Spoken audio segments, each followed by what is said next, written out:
ज्याला म्हणतात कुष्ठरोग। या कुष्ठरोगाच्या या रोग्याला सुद्धा बुद्धाने आपल्या धर्मामध्ये प्रवेश दिलेला आहे। एकदा भगवंत राजगृहाजवळील वेळूवनात जेथे खारींना दाणे चारल्या जात असत त्या ठिकाणी राहत होते। त्या सुमारास राजगृहात सुप्रबुद्ध नावाचा एक दीनदुःखी आणि दरिद्री असा महारोगी राहत होता। त्यावेळी एका मोठ्या जनसमुदायात बसून भगवंत धम्माचा उपदेश करत होते। महारोगी सुप्रबुद्धाने तो जनसमुदाय दुरूनच बघितला आणि तो विचार करू लागला। बुद्धांचं प्रवचन चालू होतं, असंख्य लोक प्रवचनाला उपस्थित होते आणि तो जमलेला जनसमुदाय या सुप्रबुद्धने दुरून बघितला। त्या ठिकाणी पलीकडच्या बाजूला अन्नाची ती बरे असो किंवा वाईट असो भिक्षा वाढली जात आहे हे निसंशय असा समज त्याच्या मनामध्ये निर्माण झाला आणि मी पलीकडच्या जमावाकडे गेलो तर मला देखील थोडेसे बरे वाईट अन्न खायला मिळेल असा मनात विचार आला। त्यांना वाटलं की बहुसंख्येने लोक जमा झालेले आहेत, कदाचित कोणीतरी श्रीमंताने गरीब लोकांना भोजनाचं निमंत्रण देऊन तिथे भोजन वाटपाचा कार्यक्रम चालू असावा असं या सुप्रबुद्धच्या मनामध्ये निर्माण झालं। अगोदरच कुष्ठरोगाने परेशान आणि दरिद्री जीवनामध्ये व्यथित जीवन जगणारा या सुप्रबुद्धच्या मनामध्ये विचार आला, हरकत नाही, आपल्याला थोडंफार बरं वाईट अन्न जरी मिळालं तरी काय हरकत आहे। आणि म्हणून तो मनात विचार करतोय आणि त्या जमावाकडे जाण्याचा त्याने निश्चय केला। म्हणून महारोगी सुप्रबुद्ध त्या जमावाजवळ गेला आणि उपदेश करत असलेल्या भगवंताने त्याला त्या प्रचंड जनसमुदायामध्ये बघितलं। जवळ गेल्यानंतर मात्र परिस्थिती वेगळ्या पद्धतीची नजरेस आली। त्याने बघितलं असंख्य लोक जमा झालेले आहेत, पण हा भोजनाचा कार्यक्रम नसून तिथे प्रवचनाचा कार्यक्रम होत आहे आणि बुद्ध एका उंच जागेवरती बसून आपल्या अनुयायांना धम्माचा उपदेश करत आहे असं त्याच्या नजरेत ते चित्र आलं। भगवंतांना पाहून त्याच्या मनामध्ये विचार आला, नाही, त्याने विचार केला की नाही, या ठिकाणी अन्नाची भिक्षा वाढली जात नाही। श्रमण गौतम या लोकांना आपल्या धम्माचा उपदेश करत आहे आणि मीही त्याचा उपदेश ऐकला तर काय हरकत आहे। मनात विचार आला, नाही, आपण जो मनात विचार केला होता की आपल्याला काहीतरी भोजन मिळेल, पण नाही, ते भोजन होत नाही। बुद्धांचं प्रवचन चालू आहे, विचार केला हरकत नाही, भोजन नसेल तर चालेल, पण आपण सुद्धा प्रवचन ऐकावं अशी मंगल कामना या सुप्रबुद्धच्या मनामध्ये निर्माण झाली। आणि म्हणून एका बाजूला बसून तो विचार करू लागला, मी देखील हा उपदेश ऐकीन। एका बाजूला बसला आणि त्यांनी विचार केला की नाही, आपण सुद्धा ध्यानस्थ बसून हा विचार ऐकायचा। त्या संबंध जनसमूहाचे विचार आपल्या विचारशक्तीने जाणणारे भगवान बुद्ध स्वतःशीच म्हणाले। आता उंच जागेवरती बुद्धांचं आसन असल्यामुळे ते सर्वच श्रवण करणाऱ्या या समुदायाचं निरीक्षण करत होते बुद्ध। कोण ऐकतंय, कोण आपल्याकडे लक्ष देतंय, कोण काळजीपूर्वक आपल्याला बघतंय। प्रवचनही चालू होतं आणि नजरे त्यांची सर्वांवरती फिरत होती आणि त्याच अनुषंगाने ते उपदेश ऐकून त्या संबंध जनसमूहाचा विचार आपल्या विचारशक्तीने जाणारे भगवंत स्वतःशीच म्हणाले। येथे उपस्थित असलेल्यांपैकी बुद्धाने निरीक्षण केलं, सर्वच स्वरूप समुदाय ऐकतोय, पण त्यांनी एक व्यक्ती हेरली बुद्धाने। काय म्हणाले ते? नंतर त्या जनसमुदायात बसलेला सुप्रबुद्ध महारोग्याला त्यांनी पाहिले आणि त्याला पाहिल्याबरोबर त्यांनी जाणले की हाच सत्याचा ग्रहण करू शकेल। बुद्धाने विचार केला की हाच सत्य जाणू शकेल, या सत्याला तोच व्यक्ती ग्रहण करू शकेल की जो एका कोंडवाड्यामध्ये शांत चित्ताने बसलेली व्यक्ती आहे। गंभीरतेने बुद्धाने त्याकडे बघितलं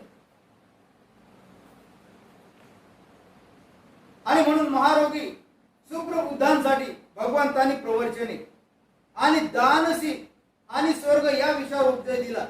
विषयांचा शूद्रपणा आणि दुष्टपणा स्पष्ट करून सांगितला आणि वासनांपासून मुक्त होण्याचा लाभही दाखवून दिला।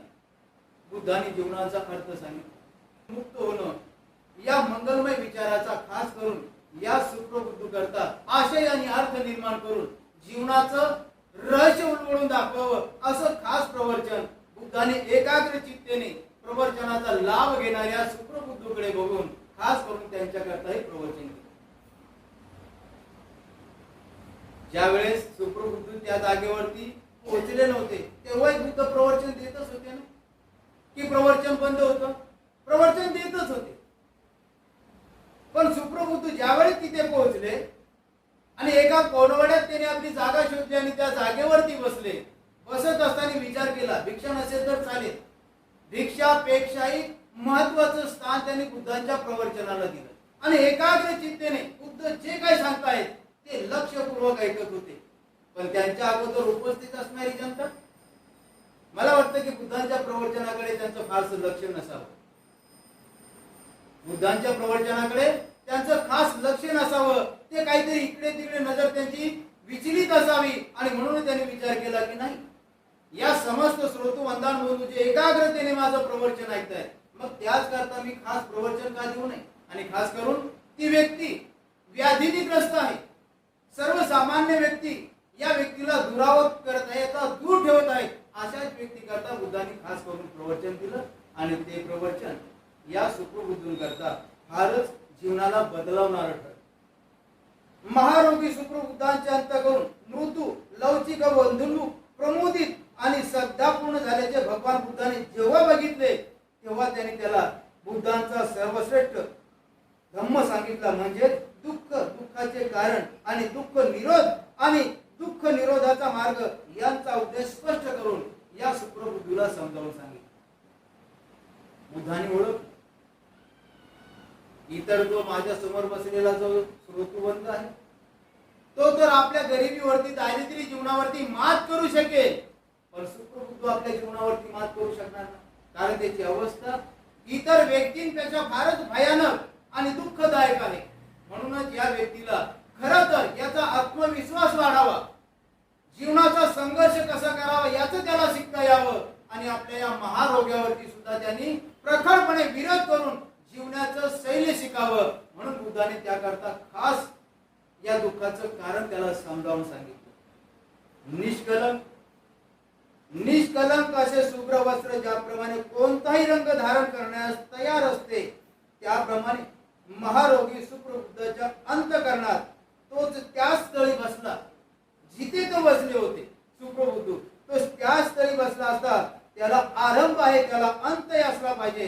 ज्या सत्याची शुद्ध आणि निष्कलंक जाणीव उत्पन्न झाली, महारोगी सुप्रबुद्धाने सत्य पाहिले, तो सत्याप्रत जाऊन पोहोचला, त्याला सत्याचे ज्ञान झाले, तो सत्यात निमग्न झाला, निसंदेह तो संदेहाच्या पलीकडे गेला, संदेह मुक्त झाला आणि त्याच्यामुळे विश्वास उत्पन्न झाला आणि आणखी कशाची गरज नसल्यामुळे भगवंताचा उपदेश आत्मसात केल्यामुळे तो आपल्या जागेवरून उठला. सर्वच त्याला असं वाटलं की नाही, मी आता या भयंकर व्याधीचा रोगी नाही, मी यावरती निश्चित स्वरूपाने मात करू शकतो, मी यावरती मात करून मी माझा विजय संपादित करू शकतो, मला आता हारावं लागणार नाही, मला जिद्दीने पुढे जावं लागणार. हा संकल्प त्याच्यामध्ये दृढ संकल्प निर्माण झाला. तो जागेवरून उठला आणि त्यांच्या जवळ गेला आणि ते एका बाजूला बसले. बुद्ध पुढे बसले होते उच्च स्थानावरती जनसमूहामध्ये. प्रथमतः सुप्रबुद्ध पुढे बसले होते एका कुठेतरी कोण्यातली जागेमध्ये. आता मात्र आत्मविश्वास वाढला त्यांना. नाही, जगण्याचं खरं रहस्य हा संघर्ष आहे आणि संघर्ष केल्याशिवाय या जगण्याच्या रहस्याला मी हस्तगत करू शकत नाही. हा आत्मविश्वास त्यांचा बळावला. उठले तिथून आणि कुठे येऊन बसले? बुद्धांजवळ. तो त्यांच्याजवळ गेला आणि तेथे एका बाजूला बसला. याप्रमाणे बसल्यानंतर तो भगवान बुद्धांना म्हणाला, सर्वोत्तम. अगोदर भीती होती, पण सत्याचं आकलन झालं आणि आकलन सांगणारी व्यक्ती सांगते निडर बन. जी आकलन करून देणारी व्यक्ती आहे तीच काय सांगते? निडर बन, धाडसी बन, संघर्ष कर. संघर्ष केलास तर दुःखातून मुक्त होशील. हे त्यांनी जाणलं. बुद्धांकडे गेला, त्यांच्या बाजूला बसला आणि तो म्हणाला सर्वोत्तम, हे भगवान सर्वोत्तम, ज्याप्रमाणे पतिताला वर उचलावे, लपलेल्याला शोधून काढावे, गांगरून गेलेल्याला मार्ग दाखवावा आणि ज्यांना पाहण्याची इच्छा आहे त्यांना साकार पदार्थ पाहता यावात असे म्हणून अंधारात प्रकाश दाखवावा, ज्याप्रमाणे भगवंतांनी निरनिराळ्या पद्धतीने सत्याचे विवेचन केले, मी भगवान मी देखील बुद्ध धम्म आणि संघ यांना शरण आलो आहे आणि या क्षणापासून आयुष्याच्या अंतापर्यंत, काय म्हणाले ते, या क्षणापासून तर आयुष्याच्या अंतापर्यंत आपला शरणागत उपासक म्हणून भगवंताने माझा स्वीकार करा. निडरपणे बोलून गेले. सत्य कळालं त्यांना.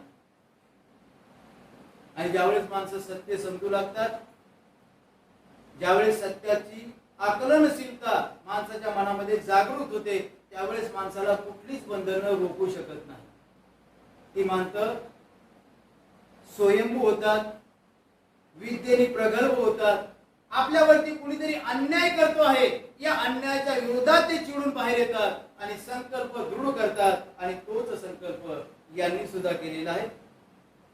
नंतर भगवंतानी पवित्र वाणीने चैतन्ययुक्त सिद्ध आणि जागृत झालेल्या महारोगी सुप्रबुद्धाने भगवंताच्या उपदेशाचे स्तुतीपूर्वक स्वागत करून त्यांचे आभार मानले आणि आपल्या जागेवर उठून भगवंतांना वंदन करून तो तिथून निघून गेला.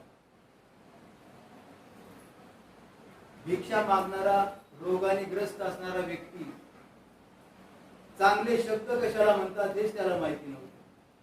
स्तुती कशी केल्या जाते हेही त्याला माहिती नव्हतं. पण भगवंताची भरभरून या सुप्रबुद्धीने स्तुती केली. जीवनाचा अर्थ कळाला, बुद्धांना वंदन केलं आणि ते आता निघून गेले आहेत. दुर्दैवाची गोष्ट अशी की पुढे एका खोंडाने सुप्रबुद्धूला खाली पाडले आणि सिंगाने घोसळून ठार केले. आणि त्यांचा शेवटही सुद्धा काही दुःखदायक ठरला. गावातील जे मोकाट खोंड असतात त्या खोंडाने मात्र सुप्रबुद्धूला ठोकरलं. कदाचित त्यांच्या पोटामध्ये सिंग लागला असेल आणि त्या भयंकर अशा आघाताने त्यांचा मृत्यू सुद्धा ओढावली.